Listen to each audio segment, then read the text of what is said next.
in day 1 we have done the experiment about ibuprofen, and for today we just will proceed with aspirin.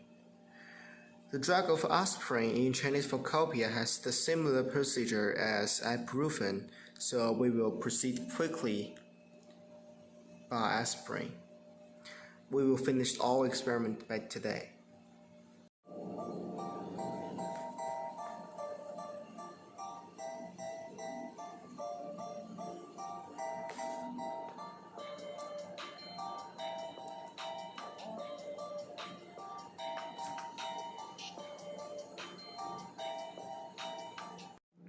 Okay, so up to this point, you may notice that I have added pure water into the conical flask. This procedure is meant to put all of the sodium hydroxide on the mouth of the burette into the conical flask so that I can make more precise data. So you can see that I have made this step for several times. This is what I have learned new today. Soon after, I have found that the solution in the conical flask has been colorless. This will make me mad because I have done several times of the experiment, but it is probably because of the vitality of sodium hydroxide. Then I have measured several sets of data, and after this, I get the set of data which make my conclusion. Okay, so the calculation of concentration of aspirin. First, we should know that the chemical formula of aspirin is C9H8O4, and its equation reacting with NaOH should be C7H5NaO3 plus H2O. So here we can see the proportion is 1 and 1. And then through Chinese pharmacopoeia, we have understand that the molecular mass of aspirin is 180.16, so 180.16 gram per mole. And from this point, we also understand that the volume of sodium hydroxide we measured is separately 8.7 milliliter. 15.6 milliliter and 18.5 milliliter. Out of them are 0.1, which is, let's say, 0.1 mole per liter of sodium hydroxide. So up to this point, we can calculate that 8.7 times 0.1 times 10 to the power of negative 3, and this one should be 15.6 and 18.5. So out of them times this one should be 8.7 times 10 to the power of negative 4 is equals to 1.56 times 10 to the power of negative 3, and is equals to 1.85 times 10 to the power of negative 3, and all of them are in the unit of mole. Correct? This is mole of sodium hydroxide, and it's also the mole of aspirin, which is C9H8O4. Okay, so now we have the mole number of aspirin, and we have the molecular mass of aspirin. So we can calculate the mass of aspirin now.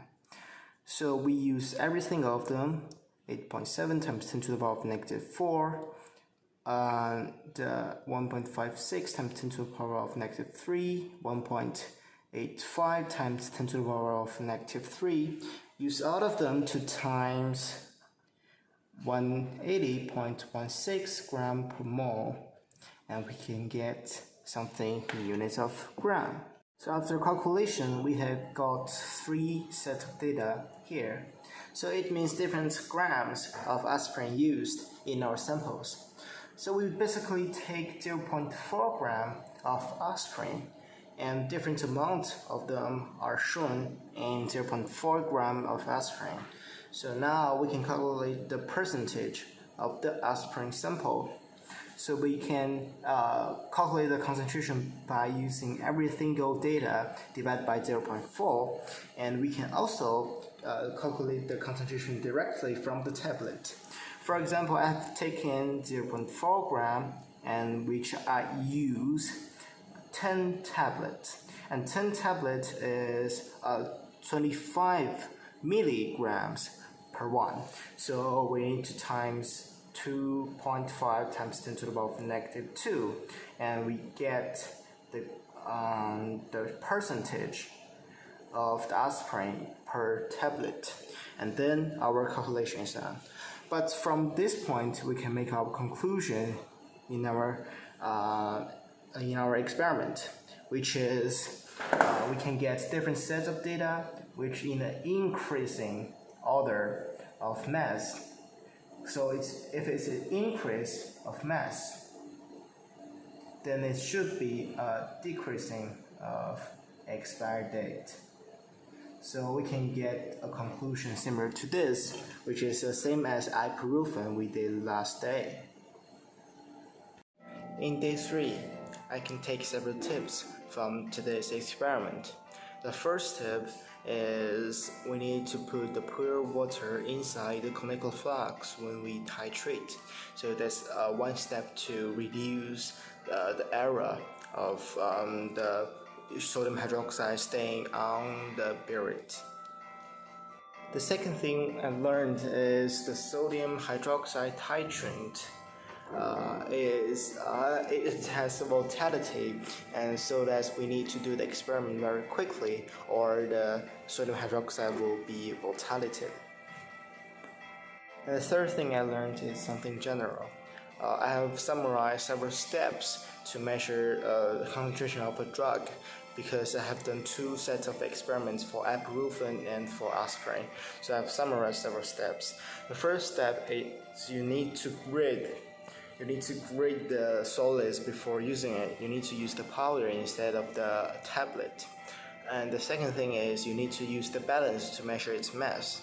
The third thing is when you put the solids into the conical flask, you have to add some solvent which is related, which is correspond. For example, in these 2 experiments I used ethanol, but in another experiment maybe water will work. The fourth step will be you add some titrant into the burette and preparing for titration. And the fifth thing, remember to add phenolphthalein, which is indicator inside the conical flask. The sixth thing is you start titration. The seventh thing is when you finish the titration, record the data and then process the data. So maybe there are 7 steps in measuring the concentration of a solution, of a drug. But there are other more complicated experiments which needs other titrants other than sodium hydroxide. So that's the titrant you need to prepare for. Okay, so stay tuned and looking forward to day 4.